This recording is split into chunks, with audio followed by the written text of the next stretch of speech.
Fellas, so in Africa, beside countries, you find what you call tribes. Yes, ethnic groups, clans, families, and more. So it's not just about the countries. Matter of fact, in Africa, countries were created in 1984. I know a lot of people don't like it. Yeah, they don't like hearing that. They prefer to be a country.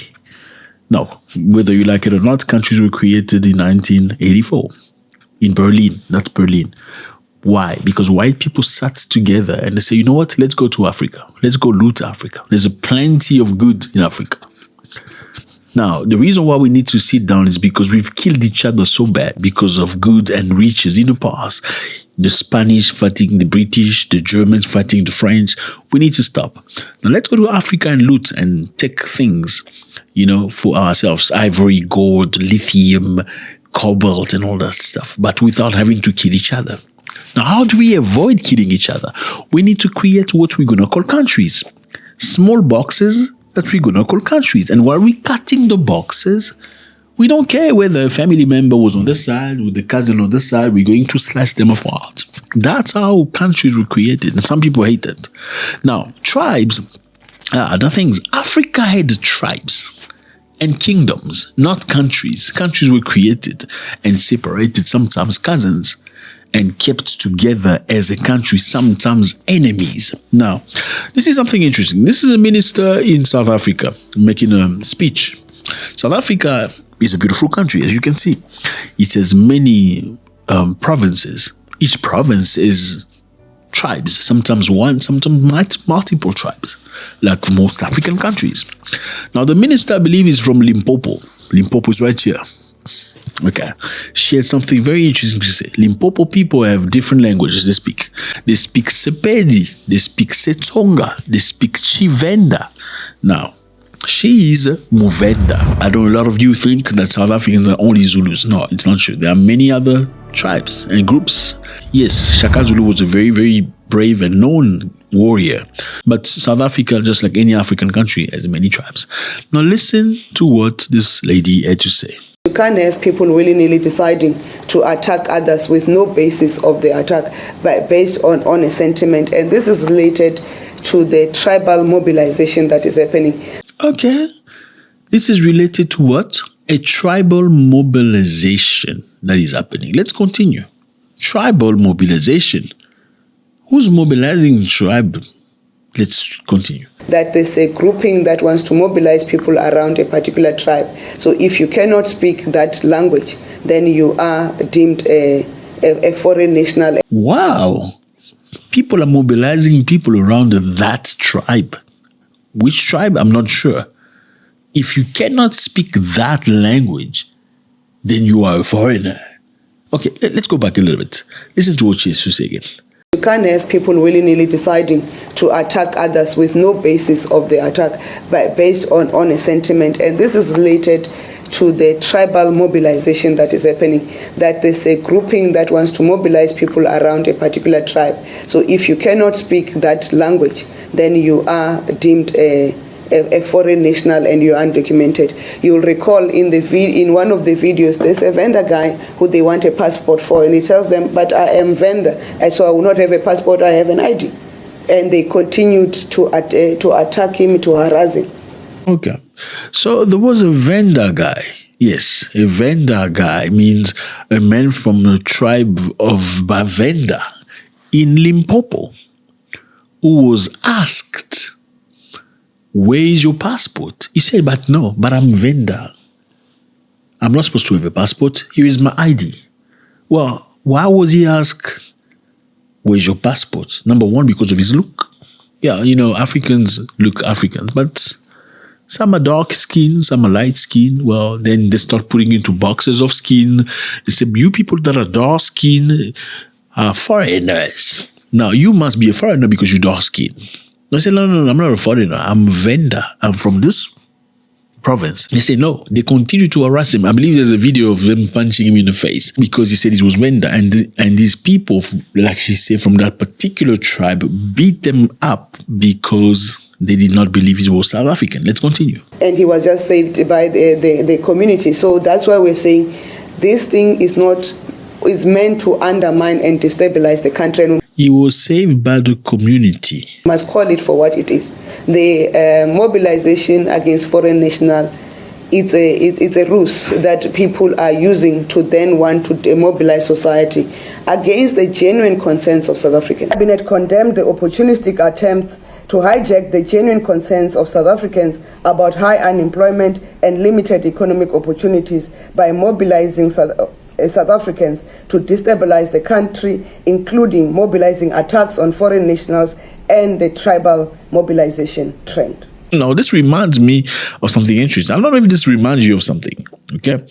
It should remind you of something. So people beating each other because you look different and you don't sound the same. And like she said, people being mobilized based on one tribe. Which tribe was she talking about? Let's find out what this man has to say.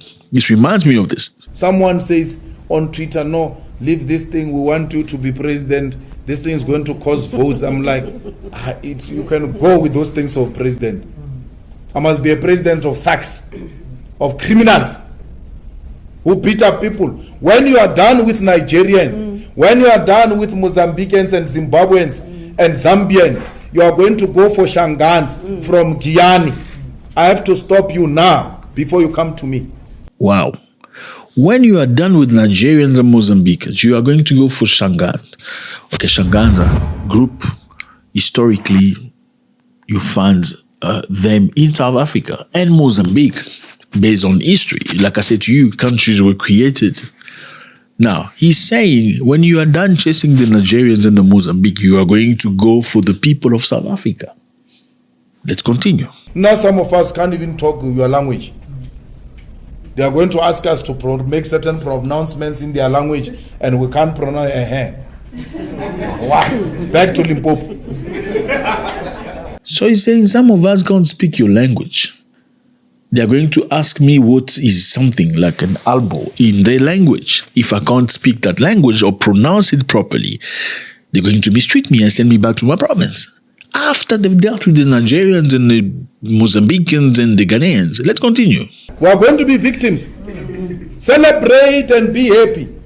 And say the nonsense you are saying about foreigners and Nigerians. Go on.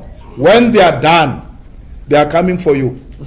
Let's play that one more time. Someone says on Twitter, no, leave this thing, we want you to be president. This thing is going to cause votes. I'm like, you can go with those things of president. I must be a president of thugs, of criminals who beat up people. When you are done with Nigerians, when you are done with Mozambicans and Zimbabweans and Zambians, you are going to go for Shangans from Guyana. I have to stop you now before you come to me. Now some of us can't even talk your language. They are going to ask us to make certain pronouncements in their language, and we can't pronounce Wow. Some of us can't even talk your language. Who is he talking about? He's talking his fellow South Africans who speak a different language. Some of us can't talk your language. When you guys are done with the other people, you're going to come for us because you think we are foreigners as well. Wow. Back to Limpopo. We are going to be victims. Celebrate and be happy. And say the nonsense you are saying about foreigners and Nigerians. Go on. When they are done, they are coming for you. Extremely dangerous. Is he telling the truth? Does it sound like what minister was saying, or supporting at least? We can't all speak your language. And I want you to listen to this. Being a dark-skinned person in South Africa means it's like common. You get told that you don't look South African, right? However, being a dark skin, you get told you don't look South African? Okay. Something happened today that really made me like a bit unsettled, where I'm dressed like this because I'm Mkomboti, right? And then I went to the shop to buy like the sieve. And the lady there, I greet her in Zulu, and I'm like, Sawubona kunjani? She greet the lady in isiZulu. isiZulu is the language Zulu people speak. Sawubona unjani? I see you. How are you? That's literally what it means. I see you. How are you? It's a very respectful way of saying hello. I see you. How are you? And the lady respond to her. and she greets back, but like she seems startled, right? And then I'm like, ngicela isefo lesi sokuvova umqombothi. And then she looks at me like, and then she goes, wazi wangaba nayo intosha yokuba umZulu. And I'm like, no, I'm Zulu. So the lady that was selling, look at her like, you're not supposed to be one of us because you're too dark. Why are you acting like you're a Zulu? Like, stop doing that. And then we carry on. We find the sieve. She shows me the sieve. I'm like, thank you. But like, she still looks startled. And I'm like, what? And she's like, got to Nigerian, Ganje, whatever. And I'm like, no, I'm just dark skinned. But you are Nigerian. You're not one of us. No, I'm just dark skinned. And I carried on my life walking. I don't know if she said something else. I'm not sure if I responded or whatever. And then she's still following me, like sort of staring at me, like, you know, trying to figure out, like, am I telling the truth, you know? And so I go to the counter to pay. And, okay, we pay, whatever. And she stands there from, like, a little bit of a distance, staring, like, investigating, sort of. And she's like, ay, una manga. You lie. How can you lie like that? That's what the lady, una manga, that's what it means. You're lying. You're lying to be South African. You're not. After investigating and checking her out, now you're lying. How you dare lie? And then now I'm getting a bit like unsettled. And also English is my primary language. Like I speak English more often. However, right? And so she speaks English a lot, but she knows how to speak Zulu. So at this point, because I'm startled, I'm speaking English, so I'm like, I'm serious. And at that point, like, look at this Nigerian masquerading as a Zulu girl. The biggest reason it unsettled me is, first of all, how much she was insisting that I'm not South African. Second of all, her tone when she was saying I'm lying, especially in the way she said una mang. Third reason is the current political climate, where I feel like I know you guys are angry at foreigners for whatever reason or the other, but like more people than foreigners are. Okay, so now you're not very happy with the foreigners right now. In most cases are dark skin. You see where we're going. Okay. Very dangerous, isn't it? No. I'm South African and I'm a Zulu girl. With whatever happening now, it's dangerous for me too. And it's not to say that South African lives are more valuable than foreign lives or whatever, but I just feel like be careful. Because like, one, people are not always carrying their IDs. I wasn't carrying my ID. I only had my phone on me. And I'm not sure if there's something on my phone that could identify me as a South African, besides my South African name, which then the person like interrogating me could use the excuse of what the foreigners use fake names all the time, right? But also, dark-skinned South Africans exist. Like, I feel like I am the most Zulu-looking person. Like, I feel like you would never look at me and think I'm Tswana. You would never look at me and think I'm Tsonga. I said she's a pretty girl. You would never look at me and think I'm Venda. You would never look at me and think I'm Xhosa. I look Zulu.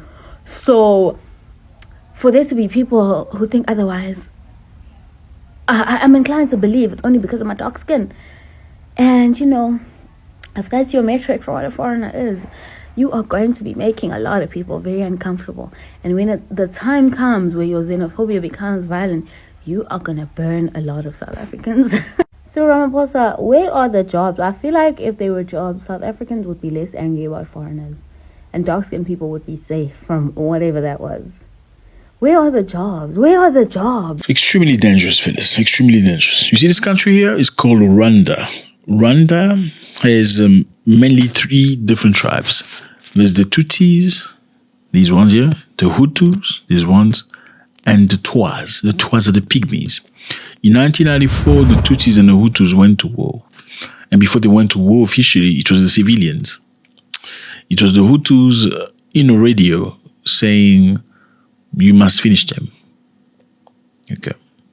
I'm not going to say many of the things. But how do you recognize a Tutsi from a Hutu? It's something white men brought from his country. They were measuring the length of the nose. The Tutsis had supposedly have long nose, like a white man nose, while the Hutus look like me, according to them. You see how dangerous that is. Millions of people were unalived based on that stupidity. Let me know how you feel about this. It is a Great pleasure. We need to be very, very careful. As much as we have some genuine concerns, we need to be very, very, very, very careful on how we proceed. God bless.